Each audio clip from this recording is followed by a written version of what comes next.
Queen Marissa summoned Kale to her chambers. Her presence was as cold as the marble floors, her eyes veiled with power and secrets. "I know who you are, Kale of the Ashlands," she said, swirling a goblet of black wine. "Son of the Illyrian line." "You've hidden it well." Kale stood tall. "I no longer hide." The queen smirked. "Good. Then you're ready to play the game." She offered him an alliance. In exchange for loyalty, she'd name him High Commander and future heir to the throne, bypassing the absent prince. But her tone hinted at more than strategy. There was desire and danger. Kyle left the chamber with a chilling realization. The queen didn't want allies. She wanted puppets, and Kale was no one's puppet. That night, Kale visited the vault again. The mirror whispered louder now, showing fragments of a fire-lit night. His village burning, soldiers in royal armor, and a woman standing at the center, cloaked in silver and crowned. It wasn't bandits who destroyed his home.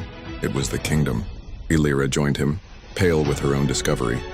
"I found this in the queen's archives," she said, holding a torn letter. "It proves the queen ordered a purge of dangerous bloodlines 20 years ago. The Illyrians were first." Kale's fists clenched. His parents had died not in a random fire, but in a massacre sanctioned by the very woman now offering him power. "Now I know who I'm fighting," he said coldly. "Kale." Illyra's voice wavered. "Will you become like her to defeat her?" He didn't answer. A royal banquet was held to celebrate peace among houses, a lie masked in gold and wine. Kale and Arden attended as honored guests, watched by nobles and spies alike. Illyra moved through the crowd like a ghost, gathering whispers and warnings. "Someone's planning an ambush tonight," she told Kale. During the queen's final toast, Kale scanned the room. A servant was carrying a golden tray, but his steps were too controlled, too precise. Kale lunged as the blade was drawn. The servant dropped the tray and pulled a hidden dagger, lunging toward the queen. Kale tackled him, the crowd screaming. The assassin's mask fell and revealed a face Kale knew. It was Rowan, his childhood friend, one he thought long dead. Before Kale could speak, Rowan spat blood. "You're standing with the ones who burned us alive." Then he died.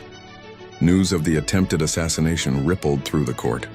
Kale was hailed as a hero, but privately he was drowning. Rowan, his brother, in all but blood. What had driven him to become a killer?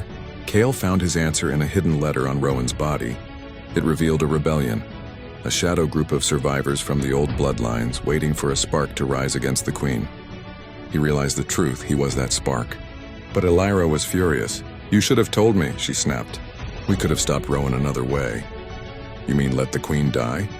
Kale asked. She turned away. "No, but I fear you're becoming someone I don't recognize." Kale stared at his blood-stained hands. "Maybe I never knew who I was to begin with."